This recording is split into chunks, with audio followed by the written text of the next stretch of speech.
Let's dive into the discussions shaping the nation. Taoiseach, what happened in the Dáil yesterday is without precedent. Yesterday, you and your government rammed through a scheme to create a sort of new sham opposition. Let's be clear. So-called other members' questions is a contrivance, manufactured purely to placate the Lowry lobby. The regional independent group, led by Michael Lowry, who are patently stitched into this government, who helped to construct the programme for government, and some of whose members are now ministers. But now, it seems, they are to be designated as opposition in all but name. What does that mean? It means that standing orders of our national parliament have been rearranged in the service of cute tourism. A grubby stroke, Taoiseach, and you and your government have driven it. In every sense, two fingers have been shown to the opposition and to the people of this country. Because as of yesterday, a fundamental principle has been subverted.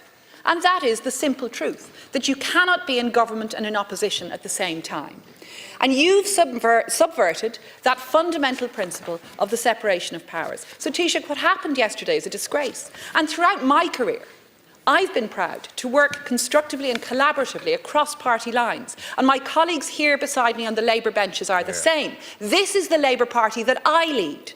And we want to use our voices in the Dáil to represent our communities, to raise the issues that matter to the communities we represent, who are concerned about the housing crisis, the climate catastrophe, disability rights, Trump's threatened tariffs, yes, and of course the hideous global conflict. These are the matters we should all be focusing on.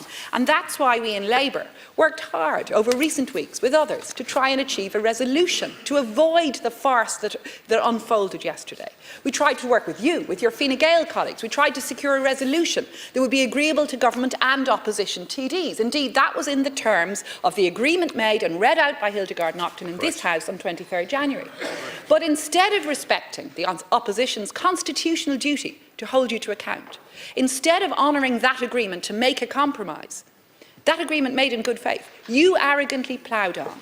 You've undermined basic standards of parliamentary accountability. And Taoiseach, this affair has tarnished you and your government. Now it has tarnished the office of Ceann Comhairle. And Ceann Comhairle, yesterday you deemed the order of business passed, despite resounding calls of dissent from the opposition benches. Without any legitimate democratic basis, you deemed that passed. And you did so as part, apparently, of a pre-arranged set-up orchestrated with government. You have a duty to apply the rules fairly and impartially under standing orders. And Ceann Comhairle, I deeply regret to say that after what we saw yesterday, I do not believe you applied the rules in that matter. And that's why this morning, together with my parliamentary party, we agreed to ask you to reflect on your position over coming days. And if not, if necessary, we will have no option but to table a motion of confidence in you. And I regret that it has come to this. Taoiseach, to respond, please. Yeah, first of all, I would just say to the Deputy that the Chief Whip worked extremely hard, over 20 hours, with the Chief Whips of other parties to resolve this particular issue. And by any stretch of the imagination, it is stretching credibility to suggest that the resolution put forward by the Chief Whip in any way confers opposition status on other TDs. And I've outlined to you earlier, when I outlined to Deputy MacDonald, other parliaments, it's a matter of form and norm that non-government TDs, or government TDs as well, who are non-office holders, get to ask questions. You want to deny that, and you want to deny that. And I would also say, Deputy, you've been asking the question on what is the underlying issue here? The underlying issue is the underlying issue here is the formation of government. And Deputy, I remember reading the Irish Independent of some time ago. Let's be honest. The only group of people that wanted to help to facilitate a government was regional independence, because it says here, we'll meet the big three, but with no intention of going into government. Ivana Bacik rules Labour out of coalition. And basically saying, recorded in the minutes of your own national and executive party, that we will meet the big three as a courtesy, but with no intention of going into government. And that is the reality facing the Dáil. You had no sincerity in going into government, neither did the Social Democrats. The Regional Independent Group did want a government formed. That's the bottom line here. And there is an obligation to form a government. Now, may I say... Deputies, please. The other assertion, and just because people keep making false assertions, So the Chief Whip never, Deputies. the Chief Whip never did a nod. The nod became a thumbs up. This is all the Sinn Féin speaking. Now you're parroting it, Deputy Bacik. You've tied yourselves to the hip of Sinn Féin and you'll regret it. And I know the Labour Party a long time. And I know a lot of ordinary Labour Party supporters are not happy with the way you've now become an appendage to the Sinn Féin Party.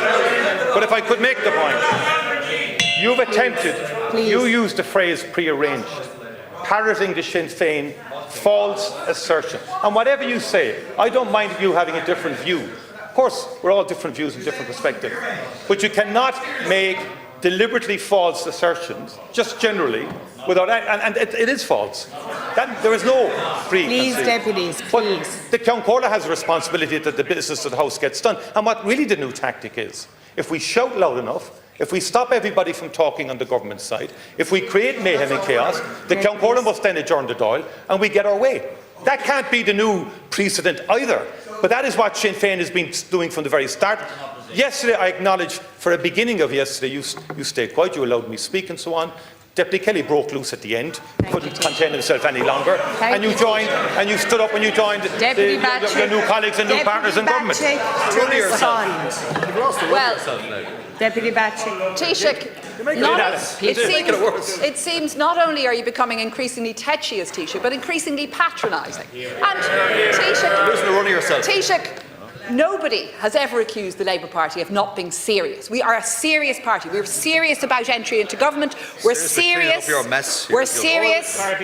We're a serious party that was serious about seeking to achieve change in Ireland. And that's what we've always been about, and I'm proud to lead our party. We parrot nobody.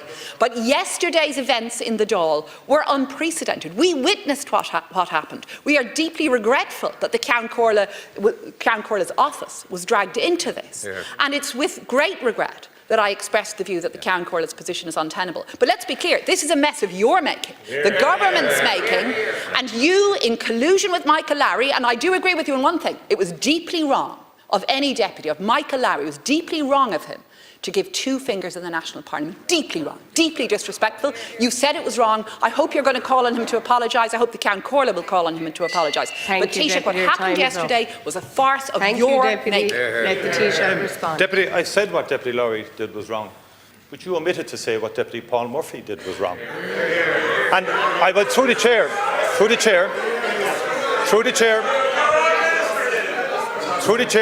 do you not remember what Deputy Paul? Do you not remember what Deputy Paul Murphy did to your former leader, Joan Burton? Do you not remember that? These are your new allies. What Deputy Murphy did yesterday, waving phones around, is unacceptable behaviour in this style. And equally unacceptable is the deliberate, constant barracking, intimidatory behaviour. And I respect the Labour Party, Deputy Bacik. I respect, but the one thing about your behaviour in this style which really concerns me is twofold. One, your lack of sincerity in terms of the whole government formation thing. And secondly, your attitude to people, whether you like them or disagree, who are elected TDs, particularly newly elected TDs, Deputy O'Toole, Deputy Heenan, they're newly elected TDs, and the manner in which you have addressed them, the names you're using, your refusal to actually call them by their proper titles and so on. That's the kind of othering I would not have expected from you in times past. We now move to Deputy. Like, share, and subscribe, and let us know your thoughts in the comments. We'd love to hear from you.